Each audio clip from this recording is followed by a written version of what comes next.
Playwright Lucas Hnath is a bold and brave man. We've all wondered how Nora Helmer survived alone in the world after the door slam heard round the world at the end of Henrik Ibsen's A Doll's House.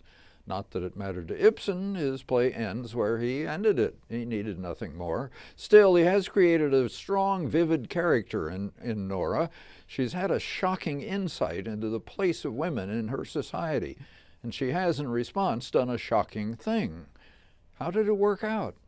That's the bold and brave thing playwright Hnath has done. He shows us how it worked out. In the current production at the Repertory Theater of St. Louis, we know from the moment Nora walks back in the door of the Helmer household 15 years after she went out of it, from the stylish and expensive dress costume designer Victoria Livingston Hall has provided her, that Nora has done quite well.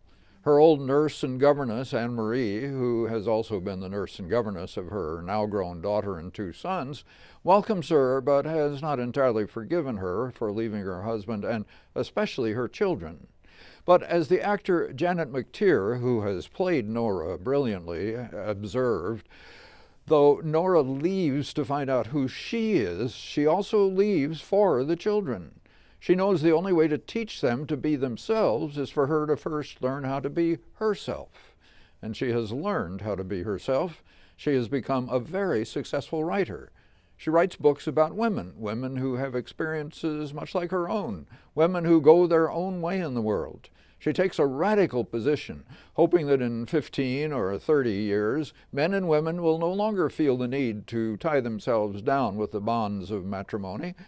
I hear Nora making the arguments made often by George Bernard Shaw's characters, both men and women, though playwright Hnath does not endow her with as much wit and brilliance of prose style as Shaw does his characters. Nora has returned because she has found herself in a situation much like her legal dilemma in A Doll's House.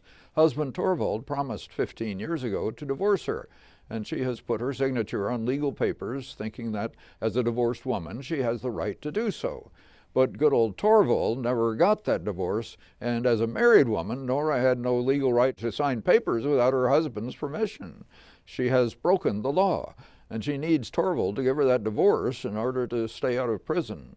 The old Nora did not know or care that she broke the law. Nora now knows the law and thinks she has not broken it.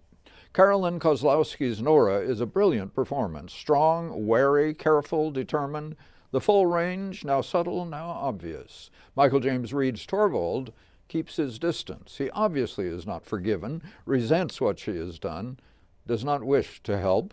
And when Torvald undergoes a sudden change of heart, Reed unleashes unsuspected depths of passion in Torvald. Tina Johnson gives us an Anne-Marie who is exactly what you want in the old nurse, welcoming and disapproving, accepting and forgiving, and wanting things made right. Some have found Hnath's occasional use of today's language jarring. It only pulled me out of the play when Anne-Marie dropped a few bombs. Nora meets briefly with her daughter Emmy. Emmy is reserved and polite, not bitter about being abandoned by her mother, but perhaps she is getting back at her mother and declaring her own independence when she announces that she is engaged to be married. She will not be a pioneer in the new world her mother envisions. Scott C. Neal's set looks like a storage room with some furniture piled up in one corner, yet it is the room one enters from the outside.